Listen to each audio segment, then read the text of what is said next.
नमः पाणिनये। जय श्री कृष्ण। चलिए जी। जय श्री कृष्ण। हाँ, तो आर्ध धातु प्रक्रिया में हम लोग अनिट दो प्रत्यय जो सनादि प्रत्यय हैं यक और निच करने के बाद इडागम के अध्ययनोपरांत लुट लकार में प्रवेश कर रहे हैं। लुट लकार में भी हमने प्रक्रिया को देख लिया है। अनद्यतने लुट को देख लिया हमने। फिर हमने प्रत्यय आदेश के अंदर स्यतासी लुल रिटो लुट प्रथमस्य डारो रसः। फिर तासस्योर्लोपः था सहसे टित आत्मने पदानाम टेरे। फिर रीच ह एति इन सबको देख के ता तारो तारह तासी तास्तः तास्थर तास्मि तास वह तास्म ता तारो तारह तासे तासा थे ता द्वे ताहे तास्वहे तास्महे इन प्रत्ययों की सिद्धि की। अस्तेर भू से धात्वादेश करे डुवो वची चक संख्याय अजेर व्यंगयपो आदेश उपदेशे शिति ब्रजोरोपधयो रमन्य तरस्या मीनाति मीनोति दिंगाम ल्यपिच विभाषा लीयते उदुपधाया गोह अतो लोपः यस्य हलः क्यस्य विभाषा कृपोरोलः इन धात्वादेश को पढ़ा। फिर आर्ध धातु का सेड वलादे जो सामान्य इडागम का सूत्र है। और फिर ताश के लिए दो विशिष्ट इडागम पढ़े तासी चक्रिपः और तीस सह लुभ रुष ऋषः।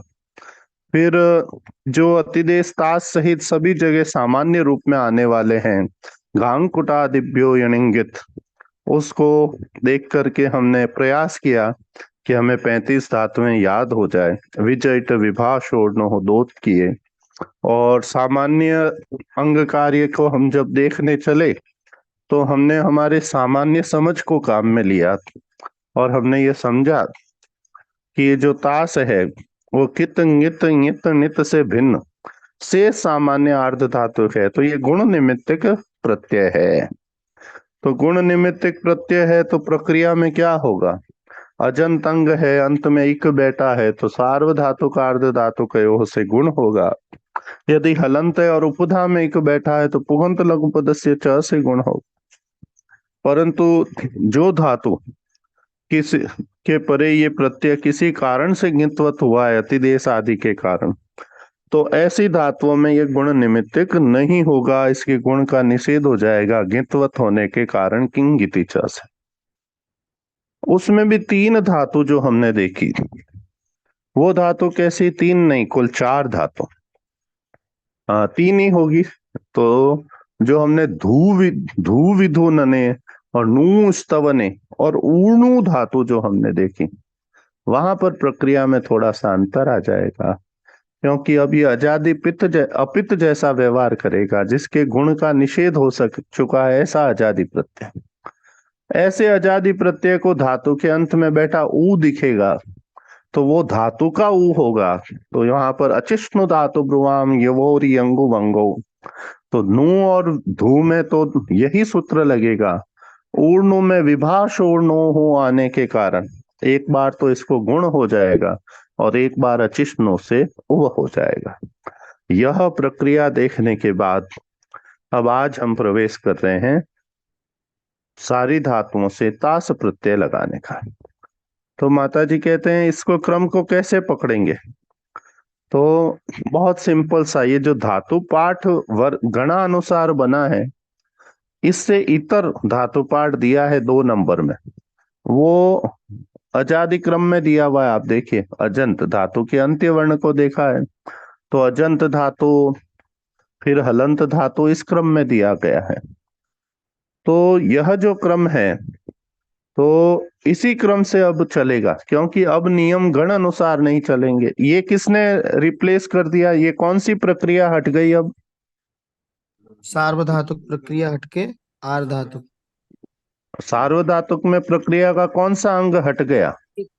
प्रकरण विकरण विकरण। लघु गणन था। क्रीड़ागण तो विकरण हटके अब इडागम का प्रकरण है।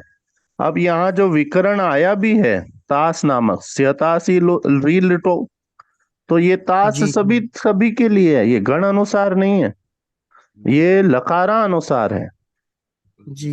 लकारा अनुसार है। तो लकार वहां अनुसार। लकार कुछ भी हो, विकरण गण चिन्ह के अनुरूप होते हैं सार्वधातुक प्रक्रिया में।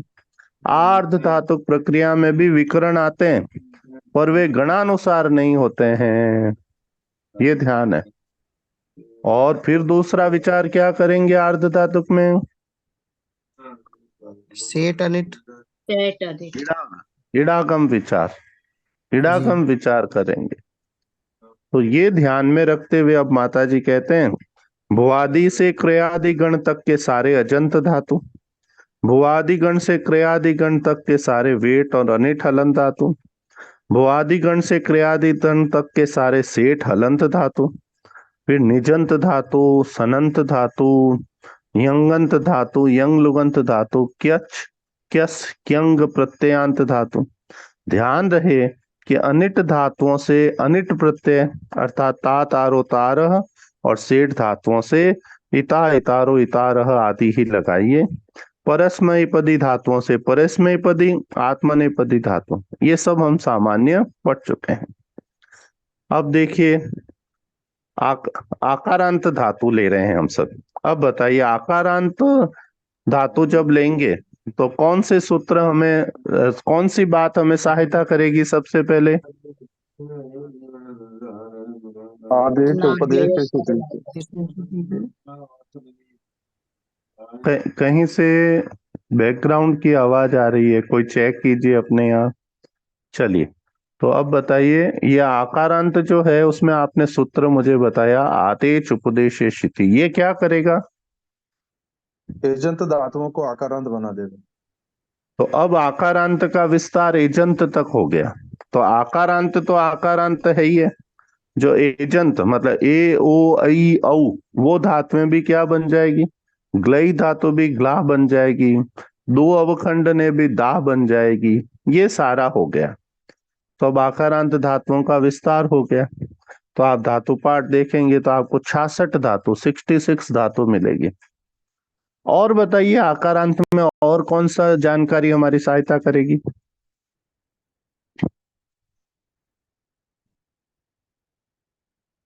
आकारांत धातुएं अनिट होंगी। हाँ, सभी आकारांत धातुएं अनिट होगी। तो अब आकारांत करते समय हम इडागम का विचार करेंगे क्या? नहीं करना। तो नहीं। आकार सारी आकारांत और एजंत भी आकारांत कर देंगे, और जो आकारांत होगी उसमें इडागम की चिंता ही नहीं करनी है। परंतु अब दरिद्रा आ गई। तो दरिद्रा आकारांत है, इसलिए तो क्या है? अनिट है। अनिट। पर दरिद्रा अनेकाच है तो सेठ है, अनेकाच है तो सेठ है। तो यहाँ पर एक सूत्र आ रहा है, वार्तिक है, दरिद्रातेर आर्ध धातु के विवक्षिते आलोपो वाच्य। दरिद्रा के परे जैसे ही आर्ध धातु प्रत्यय आता है तो इसके आ का क्या हो जाता है? आलोपो वाच्य, आ का लोप हो जाता है। अब आ का लोप होने के बाद भी ये अनेकाच है। आ का लोप होने के बाद भी ये क्या है? अनेकाच तो ही है। एक दकारोत्तर दकार और रिफोत्तर इकार बैठा है, तो एक से अधिक अच है। तो एक से अधिक अच होता है, उसमें उसमें इडागम का क्या नियम है? एक से अधिक अनिट हो अनेकाच। जाएंगे। अब सूत्र बताइए, धातु के सेठ अनिट के निर्धारण का सूत्र बताइए। एकाच उपदेशे नुदात्तात। हाँ, एकाच उपदेशे नुदात्तात, उपदेश अवस्था में जिसमें एक अच है ऐसी धातु, और वो भी अच कैसा है? अनुदात्त है, तो वह अनिट होती है। इसका मतलब अनुदात से इतर कोई भी स्वर है तो वे सभी धातुएं तो सेठ हो ही गई, स्वरित और उदात्त स्वर वाली। और क्या होगा? जो अनेकाच थी वो सब सेठ हो गई। तो दरिद्रा अनेकाच है, आ का लोप दरिद्रा तेर आर्ध धातु के विवक्षिते आ लोपो वाच्य। ये आगे इसका एक वार्तिक और आएगा जो इसको कुछ कतिपय प्रत्ययों में निषेध कर देगा। आ को हटा दीजिए तो दरिद्र के परे इता आ गया। अब दरिद्र के परे इता आ गया तो अब क्या होना चाहिए वर्ण कार्य। बताइए। इसमें तो क्यों मेलन हो जाएगा, क्यों क्यों जी मेलन क्यों करेंगे? इता तो गुण तारक है। क्योंकि एक तरफ। एक नहीं है। क्यों? अच्छा जी। उपदा में एक बैठा है ना, उपदा में एक उपधा में बैठा है ना। दरिद्र, उपधा तो रेप हुआ। उपधा में हाँ, दरिद्र, दरिद्र, उपधा में तो रेप है। दकार। तो ये कंफ्यूजन दूर होना चाहिए, नहीं तो इकार दिख रहा है ना, तो इकार दिख रहा है तो पुगंत लघु पदस्य जी च लगना चाहिए। तो इकार है तो सही, रेफोत्तर इकार, पर उसके बाद दो वर्ण है, दो वर्ण है। अलोन अलोन्त्यात पूर्व उपधा है, तो अंतिम अल के पूर्व वाले को, अल को क्या कहते हैं? उपधा कहते उपधा हैं। से ये ध्यान है। हाँ, बाकी सारे शेष धातुओं में क्या हो जाएगा? कुछ नहीं, दा धातु आ गई तो क्या हो जाएगा? सारी अनिट है, तो दा को क्या बन जी जाएगा? जी। दाता। फिर धे दाता, धातु आ दाता गई तो दाता आदेच उपद, धेट रक्षणे धातु आ गई, धेट पाने, सॉरी धेट पाने, तो धेट के परे आया तो ट की त संज्ञा, एजंत को आदेश उपदेश स्थिति से धा बना दिया तो धाता, ध्येय को ध्याता, शो को शाता, गई को गाता। ठीक है जी। तो एक रूप माता जी ने दे दिया है सिद्ध करके, तो आगे बढ़ सकते हैं ना। अब जब अपन इकारांत देखेंगे तो इकारांत में सेठ धातु कौन कौन सी है? श्री और श्री। श्री और श्री। श्री। तो श्री धातु देख लीजिए, श्रीय सेवायाम, श्रीय सेवायाम। धातु पाठ पास में रखिए भाग नंबर 1 का, और उसमें से धातु निकालिए, तो ऐसा करने से धातुओं से आप परिचित रहेंगे। तो देखिए कहाँ बैठी है धातु? श्रीय सेवायाम, 49 नंबर धातु है, श्रीय सेवायाम। तो श्रीय सेवायाम य की इत संज्ञा होने से यत है, तो यत होने से ये कैसी हो गई धातु? उभयपदी। उभय। सूत्र बोलना पड़ेगा, स्वरित यत कर्त भी प्राये क्रियाफले। क्रियाफले। तो श्री, तो क्या हो जाएगा? उभयपदी। और श्री धातु सेठ है तो इता लगेगा, इता लग गया तो श्री को क्या होगा? प्रक्रिया चलाइए, श्री क्यों? गुण, गुण हो जाएगा। सूत्र, सूत्र। एचो या वायव, पहले तो अरे सार्वधातुक गुण, सार्वधातुक, हाँ। सार्वधातुक का योग कार है। धातु का योग हो। और तो श्रेय श्रेय, बन जाएगा, फिर श्रेय के एचो ये पश्चात वाय, तो श्रय, श्रयिता। तो क्या बन जाएगा? श्रयिता, श्रयितारो, श्रयितारः। ठीक है। श्रयितासी, श्रयितास्य, श्रयितास्थः, श्रयितास्मि, श्रयितास्वः, श्रयितास्मः। उभयपदी है तो क्या हो जाएगा? श्रयिता, श्रयितारौ, श्रयितारः, श्रयिता से, श्रयिता साथे, श्रयिता द्वे, श्रयिता हे, श्रयिता स्वहे, श्रयिता स्महे। ऐसा बोलना चाहिए तो जबान पे चढ़ जाता है। ठीक है जी। मैं भी इसीलिए बोल रहा हूँ, लोभ करता हूँ थोड़ा। अगली धातु आई टू औष्वी।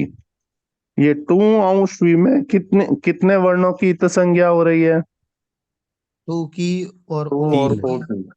हाँ, तो दो। ये ट्वित भी है। देखिए इसका नाम क्या है, ये आगे काम आएगा। एक तो ये ट्वित है, टू की इत संज्ञा होने, और ओ की इत संज्ञा होने से ओदित है। ये ध्यान रखिए, आगे काम आएगा। और स्वी गति वृद्धयो हो, दो धातु अपने को याद हो गई, टू स्वी गति वृद्धयो, श्रीय सेवायाम। तो स्वी के परे आ गया, तो स्वी के परे वही इता आ गया, तो स्वे सार्वधातु का अर्ध धातु कयो से।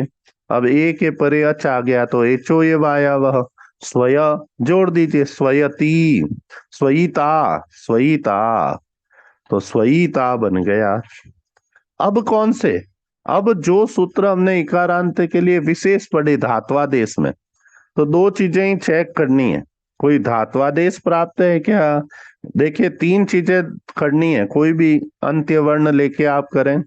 उसके लिए इडागम क्या है, उसके लिए धात्वादेश कोई विशिष्ट प्राप्त है क्या, अथवा उसके लिए कोई इडागम की विशेष व्यवस्था प्राप्त है क्या? इसके अलावा कुछ नहीं करना है।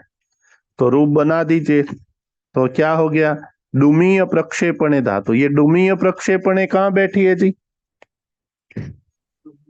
तो स्वादिगण निकालिए तो। जी हाँ, देखिए स्वादिगण में कहाँ बैठी है ये? शीय चयने, ठीक है जी, शीय बंधने, शीय निशाने, डुमीय प्रक्षेपणे। प्रक्षेपण करना मतलब प्रकृष्ट पूर्वक फेंकना, ठीक है ना, प्रक्षेपण। तो वहां से डूमी, इस तरह से अपने को धातु भी याद होगी। डूमीय प्रक्षेपणे आपने ले ली, तो डूमीय प्रक्षेपणे लिया तो मीय, य की तो संज्ञा होने से उभयपदी हो गई जी। तो अब यहाँ क्या करेंगे? मी धातु आ गई। तो ये सूत्र क्या कहता है? मीनाति मिनोति दिंगाम ल्यपिच। 6 1 50 निकालिए सूत्र। 6 1 50, ये कौन सा प्रकरण है? 6 1 50 क्या प्रकरण है जी? भूलना नहीं आत्व है। आत्व आत्व प्रकरण है। आदेश उपदेश स्थिति है 45, तो वहां से आत्व चल रहा है। तो मीनाति मिनोति दिंगाम ल्यपि छ, तो ये आत्व करता है एच विषयता में। तो एच विषयता में, एच विषयता कहां से आएगी? एच विषयता कहां से आई इसमें? आदेश हाँ, तो एच विषयता आ गई। तो एच जब प्रक्रिया में पार्ट होगा इकारांत धातु को, आप एच कब करेंगे? ई का एच कब होगा? गुण होके हाँ, जब इसको गुण प्राप्त होने वाला होगा उसी समय उसको रो के आत्व हो जाएगा। तो मी धातु है, मी को सार्वधातुक अर्ध धातु कयो से गुण प्राप्त हो रहा है, उसी समय प्राप्त हो रहा है, उसको रोक देगा और माँ बन जाएगा। तो क्या बन जाएगा? प्रमा, ये माता शब्द बन जाएगा, ठीक है ना, माता। अब ये माता का अर्थ यदि अपन वो माता कर दें तो ये माँ क्रिया वाला है, क्रिया वाला है, प्रयोग से पता चलेगा। तो यहीं पर माता जी ने वो भी दे दिए हैं, आगे काम आएगी। मीय, ये मीय कौन सी धातु है? निकालिए तो। दूसरी मीनाति, मीनाति कौन सी धातु है? क्रियादिकरण निकालिए तो। वहां है क्या?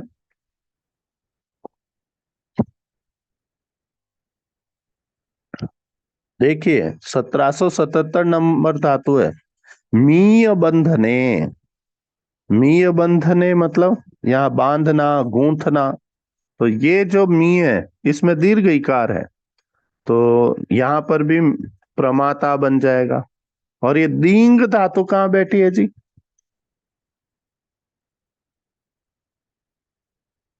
दींग धातु कहाँ बैठी है? दींग श्रय हाँ, कहाँ? धातु संख्या बताइए सबको।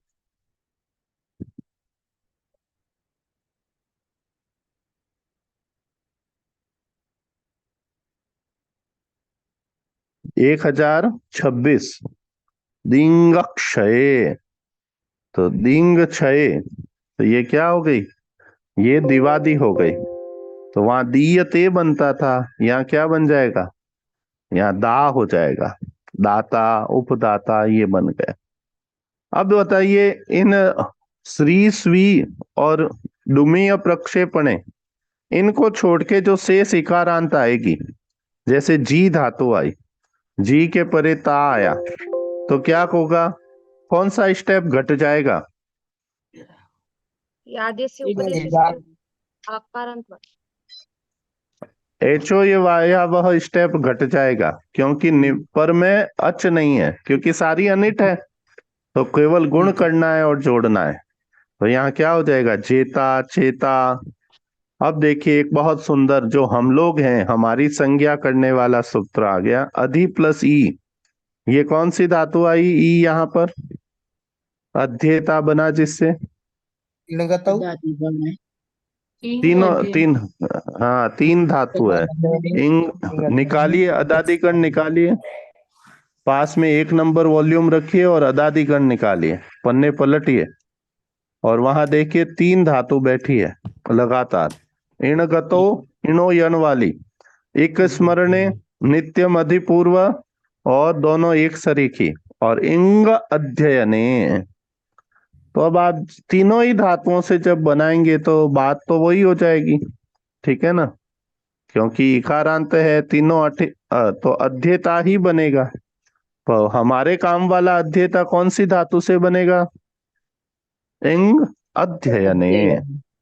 हाँ, और वो कैसा होगा? वहां पर आत्मनेपदी प्रयोग होगा, ठीक है जी। तो एक इण गतो और एक स्मरणे कैसी है? परस्मय पदी है और दोनों में इनो यन लगता है, और इंग अध्ययने में क्या लगेगा? अजादि प्रत्यय आएगा परे में, तो ये है एचर्यवाही नहीं नहीं, मैं पूछ रहा हूं जब अजादि अपित प्रत्यय आएगा तो ई के परे अंति आ गया, तो इणो यण का अंति आएगा तो इणो यण लग जाएगा, तो वहां पर य बन जाएगा है? और जब इंग अध्ययने का आएगा तो हाँ, ये ध्यान रखना है, इसको आज देखिए सार्वधातुक प्रक्रिया में। अब अगला ई का आरांत धातु आ गया। दीधी वेवी धातु क्यों प्रसिद्ध है जी, और कहाँ बैठी है? धातु पाठ पास में खोला हुआ रखिए। दीधी वेवी की, में भी है। हाँ, इसकी दो विशेषताएं हैं। ये अदादि गण के अंत में जो जक्षित्यादय षट गण बैठा है, वे सब धातु कैसी हैं? जक्षित्यादय षट क्या कहता है? बिना द्वित्व अभ्यस्त अभ्यस्त धातु है। हाँ, व्यस्त संज्ञा। बिना द्वित्व के अभ्यस्त है। और क्या विशेषता है दीधी और वेवी की? इनमें गुण नहीं। हाँ, अनेकाच है। कौन? अनेकाच है। अनेकाच होने से क्या हो गए? ये सेठ है। अब इसके लिए विशिष्ट सूत्र कौन से आए हैं? 2 सूत्र आए हैं। पहला, दीधी वेवीटाम। कहाँ बैठा है दीधी वेवीटाम? एक एक एक एक में हाँ जी। हाँ, तो बोलिए सूत्र। वृद्धि राधे चदें गुण, इको गुण वृद्धि न धातु लोप आर्ध धातु के, ठीक है, इंगिति च किंगिति च दीधी वेवीटाम।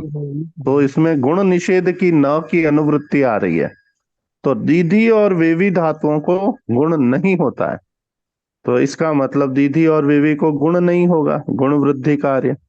फिर एक सूत्र और आया, ई वर्णयोर दीधी वेव्यो हो। तो क्या हो गया? यकार आदि और इकार आदि प्रत्यय परे होने पर दीधी और वेवी धातु के ई का लोप हो जाता है। अब एक तो धातु पाठ पास में रखिए और 1877 नंबर धातु देखिए, दीधिंग दीप्ति देव नयो हो। तो दीधी का मतलब क्या हो गया? चमकना हो गया और पीड़ा करना। और वेविंग का अर्थ क्या हो गया? वेतिना तुल्य, जाना सरकना। ये अपने को धातु याद होनी चाहिए जी। तो और क्योंकि ये स्पेशल धातु है सार्वधातुक प्रक्रिया के लिए भी और समस्त प्रक्रियाओं के लिए, क्योंकि इनके गुण का निषेध केवल सार्वधातुक के लिए नहीं होता है, इनका गुण का निषेध परमानेंट है। तो दीधी के परे इता आया, तो दीधी के परे इता आया, तो इता तो गुण निमित्तिक प्रत्यय है, तो बताइए गुण होना चाहिए था ना यहाँ? प्राप्त है परंतु जी दीदी बीवी टाम से निषेध हो गया। निषेध हो गया। अब जब गुण एक रास्ता बंद हो गया तो बहुत सारे रास्तों की संभावनाएं बन जाती है। तो दीधी प्लस इता आ गया, तो एक बंद हुआ, तो यहाँ तो धातु का इकार बैठा है, तो धातु का अचिष्णु। इकार बैठा है तो ये अचिष्णु में जाने लगा। तो उससे पहले ही कौन सा सूत्र आ गया? ई वर्णयोः दीधिवेव्यो। तो इसने आके हाँ, ई इकार का, वर्ण दीदी बीवी। तो इकार चला गया तो दिद्ध हो गया, तो दिधिता हो गया। जो पहले दीर्घ था अब ह्रस्व होने लग गया, दिधिता वेविता। ठीक है जी, ये इंपॉर्टेंट है, ध्यान रखना है। तो अब अगला आ गया मीय और हिंसायाम और लिंग क्षय, हम पहले ही कर चुके हैं।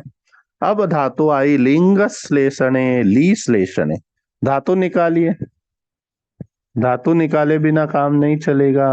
लिंग श्लेषणे ली श्लेषणे, तो क्रियादिगण खोलिए तो क्रियादिगण में है एक धातु तो 1029। तो 1029 मतलब द्विवादी आ जाएगा उधर, तो दोनों धातु निकाल लीजिए। तो क्रियादि में देखिए तो ली श्लेषणे बैठी है, ये 1753 नंबर पर ली श्लेषणे युक्त होना, तो ली श्लेषणे वो युक्त होने के अर्थ में आ गई। तो ली लिंग और लिंग कहाँ बैठी है, दोनों का ही अर्थ श्लेषण है। 1000 द्विवादी में 29। निकालिए तो लिंग ये श्लेषणे देखिए, हाँ लीयते। जहां अपन ने लिंग देखा ना उससे दो धातु नीचे ही लिंग श्लेषणे, ठीक है, विलीन होना चिपकना लीयते, तो दोनों में क्या हो गया। अब विभाषा लीयते, विभाषा लीयते किसके बाद बैठा है सूत्र, विभाषा लीयते मिनाति मिनोति दिंगाम ल्यपि च के बाद बैठा है, तो आत्व का प्रकरण है एच विषयता में, और विभाषा कह दिया तो मतलब क्या हो गया, विभाषा कहने का क्या विकल्प से होगा। विकल्प, तो एक बार तो एत्व होगा एक बार नहीं होगा, जब नहीं होगा तो ला हो गया, तो क्या बनेगा लाता, और जब एत्व हो गया तो फिर क्या बन जाएगा विलेता। ठीक है जी। अब आगे उन्होंने सींग और डिंग धातु दी है, क्यों लिया है सींग और डिंग धातु को, सेट है। इनको सेट है। तो डिंग, हाँ तो डिंग धातु कहाँ बैठी है, देखो एक तो 1025 पर बैठी है, डिंग डिंग विहाय सो गतो, ठीक है, और ये सींग कहाँ बैठी है, अदादिगण निकालिए, अदादिगण, लिंग श्लेषण तो क्या क्या मिलेगा अदादिगण में, कहाँ है धातु संख्या बताइए, शींग 1829। 1829 निकालिए जी, तो शींग स्वप्ने, शींग स्वप्ने, तो दोनों धातु अपन ने देखिया, डींग विहाय सोगतो सिंग स्वप्ने, तो अब दोनों ही धातु सेट हो गई, तो सेट हो गई तो इता लगा दिया, तो गुण कर दिया, गुण करके क्या कर दिया इचोय वायव शयिता और डयिता। अब इनसे छूटे हुए जो दीर्घ इकारांत आएंगे तो उनसे नी भी क्री ये सब लिए हैं, तो कुछ नहीं होगा, क्या हो जाएगा गुण हो जाएगा, नेता भेता क्रेता। अब ऊर्णु धातु स्पेशल आ गया, ऊर्णु हमेशा ही स्पेशल है, ऊर्णु धातु में तो देखते ही क्या क्या चीजें पता चलती है, ऊर्णु ऊर्णु के अंत, हाँ उकारांत। अनेकाच होने से सेठ हो गई, अनेकाच होने से सेठ हो गई, हाँ फिर उकारांत है। उकारांत है तो गुण प्राप्त हो गया, फिर पूर्णोत्तर विभाषा सार्वधातुक में।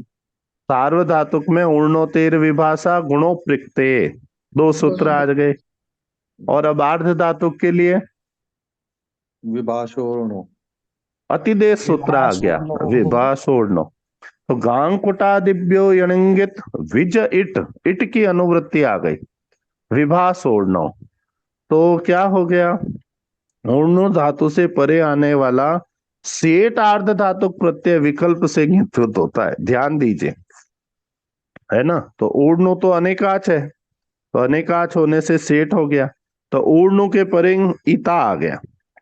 अब इता तो विकल्प से क्या प्राप्त है ङित्वत, तो विकल्प से ङित्वत है, तो जब ये ङित्वत नहीं होगा तब क्या होगा, ऊर्णु के परे इता आया तो जब ये ङित्वत नहीं है गुण हो जाएगा, तो गुण हो जाएगा ऊर्णो और इता। अब ऊर्णो और इता आ गया तो कौन सा सूत्र लगेगा, जो है हाँ एचो ये वाया वह, अब हो गया तो ऊर्णविता, ऊर्णविता, अब जब गुण निषेध हो गया तो ईता कैसा हो गया अज? हाँ जी, गीत हाँ बोलिए। ये होगा है गुण भावांतर सूत्र से होगा इसमें। गुण गुण ऊन धातु में। हाँ, तो सार्वधातुक अर्ध धातुक से गुण हो गया और एचो ये वायाव लग गया। जी जी। अब क्या होगा? जब ये ङितवत हो गया विकल्प से, तो गुण निषिद्ध होते ही इता तो गुण निषेधिक अजादि प्रत्यय हो गया। तो और ऊर्णु के अंत में बैठा हुआ ऊ धातु का ऊ है और संयोग पूर्व भी है, ठीक है ना? तो इसमें क्या लग जाएगा? अचिष्णु धातु ब्रुवाम यवोर यंगु वंगो। तो क्या हो गया? ऊ को उ आदेश हो गया।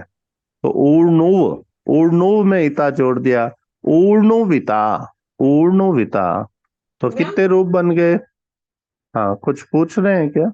ऊर्णविता और ऊर्णुविता, ऊ धातु। अब बताइए इनके अलावा उकारांत धातुओं में स्पेशल कौन सी है?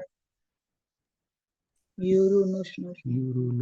हाँ, इन सबको एक साथ बना देते हैं। ये धातुएं कहाँ बैठी है? अदादिगण। खोल लीजिए अदादिगण, वॉल्यूम 1 का 178 नंबर पेज। वहां देखिए 1830 पे बैठा है यू मिश्रणे अमिश्रणे च। फिर बैठा है ये तुक्षु शब्दे क्षणु तेजणे नु स्तुतौ। फिर रू आ गया नीचे, रू शब्दे। ठीक है जी, ये सारी बैठी है। और तो अब बताइए, ये जब सारी धातु बैठी है तो इन सब धातुओं के लिए सार्वधातुक प्रक्रिया में क्या विशेषता थी? कुतो वृद्धि लुकी तो हली। विद्युत की हल हाँ, उतो वृद्धि लुकी हली। तो जो पित्त, हलादि पित्त प्रत्यय परे आने पर इनको क्या होगा? वृद्धि।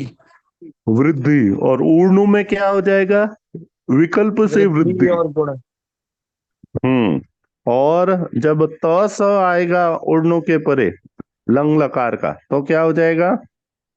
गुणोपृक्ते हल गुणोपृक्ते, वहां गुण ही होगा। ठीक है जी। जी। अब बताइए यहाँ क्या विशेषता आ जाएगी इनमें, इन धातुओं के लिए? ये सब कैसी हो जाएगी? सेठ। सेट। सेठ हो जाएगी। तो दो काम होंगे, सार्वधातुक अर्ध धातु कयो हो से गुण, एचो ये वाया वह से अवादेश।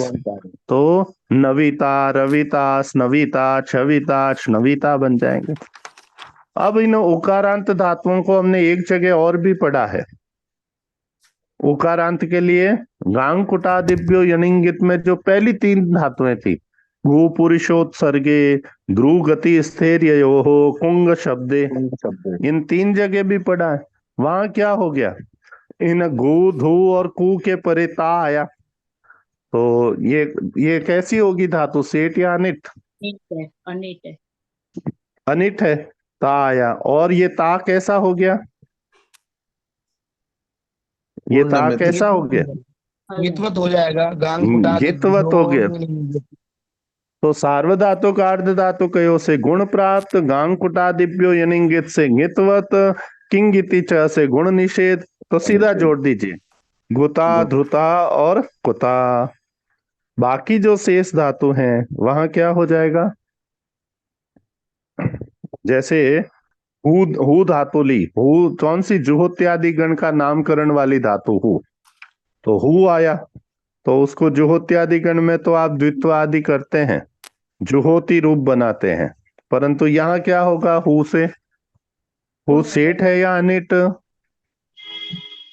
सेठ है। हु सेठ है, तो हु के परे ईता आ गया। सेठ है ना ये? जी अरे अनिट है। है ही धातु अनिट है। सेठ है, अनिट है। जी, जी, तो छह हु के अनिट। परे ता आ गया। तो सार्वधातुक अर्ध धातु कयो से गुण किया, तो क्या बन गया? होता। ये होता ही काम में लेते हैं, फिर होत्री से भी होता बनाते हैं, वो जो यज्ञ करने वाला होता होगा। ठीक है जी, द्रोता ये रूप बन जाएंगे। आप लोगों को ऐसा तो नहीं लग रहा है हम बहुत तेज चल रहे हैं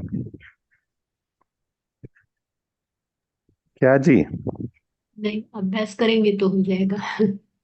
अरे नहीं, मतलब प्रक्रिया कुछ है ही नहीं ना, इसलिए तेज चल पा रहे हैं। जी जी। प्रक्रिया कुछ सही नहीं है। है। हाँ, चलिए, ऊकारांत धातुओं में क्या हो जाएगा, इसको कल देखेंगे, क्योंकि इसके साथ एक सूत्र कल करेंगे अभ्यास। स्वरति सूति सूयति धूयू दीतो वा, तो वेट भी आएगी, तो थोड़ा सा आपको अवकाश भी मिलेगा। तो कल कल तो रविवार है ना, परसों देखेंगे, रविवार का अवकाश है। ठीक है जी, तो आप सबको बहुत बहुत धन्यवाद, आभार। धन्यवाद। धन्यवाद। प्रणाम। नाम धन्यवाद करते हैं। प्रणाम आप सभी को। जय श्री कृष्ण। जय श्री जय श्री प्रणाम। कृष्ण।